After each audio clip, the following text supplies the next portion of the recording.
All right, we're back with another chess game here, and I started this game with pawn to e4.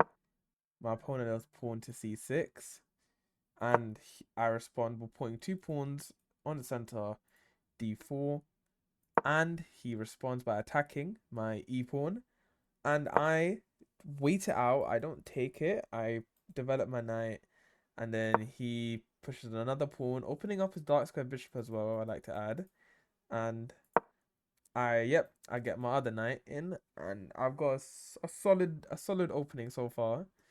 Then my opponent gets his bishop out, pinning my knight to the king, and then I get my pawn. Whoa.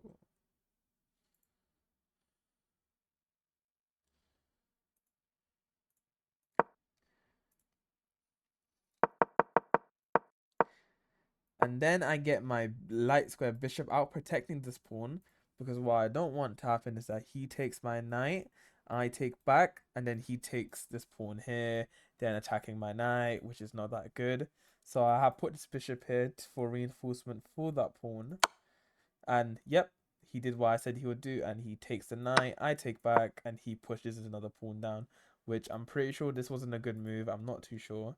Because then I responded, I took advantage of this, and I responded with pawn takes on e5, and then he responds with an interesting move, pawn to a5, which, and I get the idea here. He wants to take this pawn and then fork it for the rook by checking.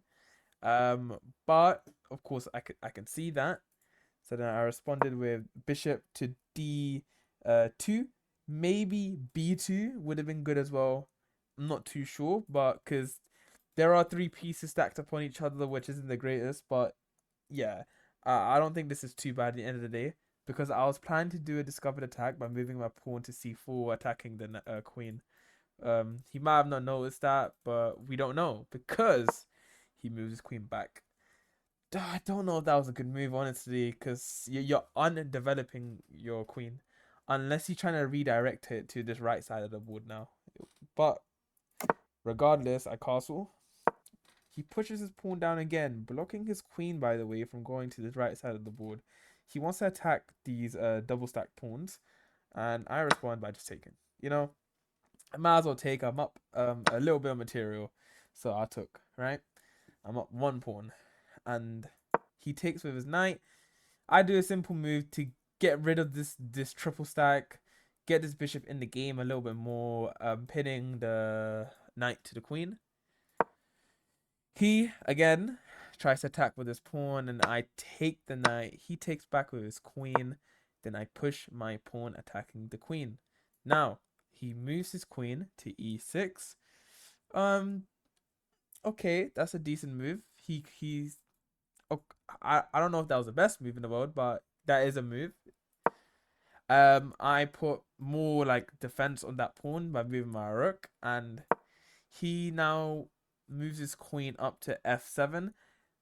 He still has a knight and bishop that he still has not developed at all, which is not the greatest thing in the world. But hey, we move on in the end of the day, and I put my queen and rook on top of each other. My idea with this is that I want to push this pawn up, so then um possibly attacking the queen, which I yep. Oh, and then yeah, here's where he blunders. He did not develop his knight or bishop like the entire game, by the way. But the one time he does it so I can. Oh, I blundered. What the hell? I could have forked him there. Did I not do that? Oh my god, I blundered. Yo, oh my god, I'm realizing this now. What? Why did I not do that? Oh my days. Okay, so yes, this wasn't a blunder because I could have forked, right? I don't know why I didn't do that. That's so weird of me not to do because I'm thinking of it right now. But okay, I didn't do that. I moved my pawn to c4, which is a bad move. Um, he moves his queen because I'm assuming he saw the fork, so he wanted to get rid of that ASAP.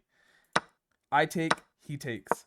Then I pin the knight to the king, obviously, and so he can't move it with my bishop.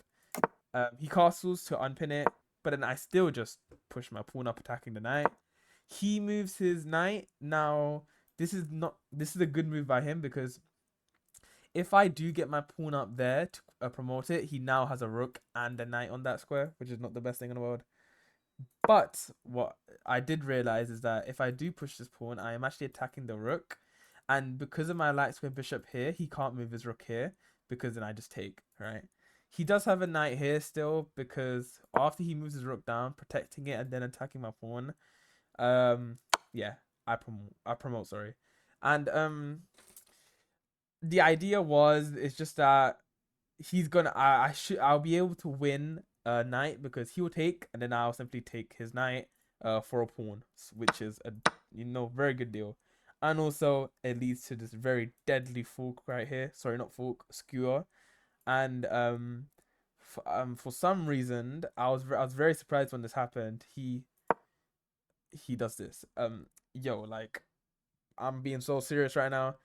The, I understand I'm 829 elo. That's a very low elo. I only started playing chess a couple months ago properly. But man, to make a move like this, that's like 300, 400 elo moves. Like, I'm hoping it was a misclick because that I don't know. I don't think it was though, because this seems like a reasonable move, attacking the bishop, of course. But then, of course, it leaves the queen wide open for grabs. And then I took it. He paused for a little while, and then he resigned. Yeah. So that was the game. I thought it was quite nice. That's why I decided to make a video on it. I'm gonna try upload some more long form content, and yeah, next until the next chess video, I guess. Safe.